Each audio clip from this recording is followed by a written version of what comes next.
एकीकडे मुंबई काँग्रेसला खिंडार पडत असताना महाराष्ट्र काँग्रेसमधील दिग्गज नेते अशोक चव्हाण भाजपाच्या संपर्कात आहेत, भाजपाच्या वाटेवर आहेत, अशी चर्चा सुरू आहे. काय सांगाल? तर तुमच्याचकडनं ऐकलं.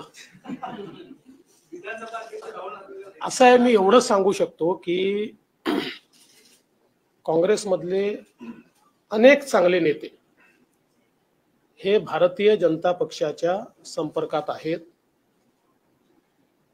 ज्या प्रकारे काँग्रेस पक्ष गेले काही वर्षात वाटचाल करतोय त्यातनं कुठेतरी जनतेचे जे नेते आहेत, ज्यांचा जनतेशी कनेक्ट आहे, अशा लोकांची गुदमर त्या ठिकाणी होते. आणि म्हणून देशभरामध्ये हा ट्रेंड आपल्याला पाहायला मिळतोय की जनतेचे लोक हे भाजपमध्ये प्रवेश करतायत. त्यामुळे निश्चितपणे काही मोठे नेते भारतीय जनता पक्षाकडे येतील हा मला विश्वास आहे.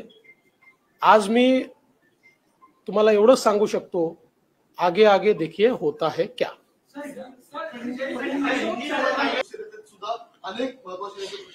नाही, आम्ही असं टार्गेट वगैरे घेऊन चालत नाही की बाबा यांना तोडायचं आहे, त्यांना तोडायचं आहे.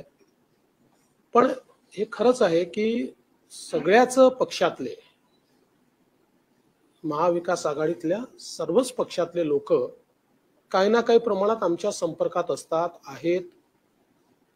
त्यातल्या अनेकांना हे वाटतंय की आपण जावं, त्यातले काही निर्णय करतायत, काही करू शकत नाहीये.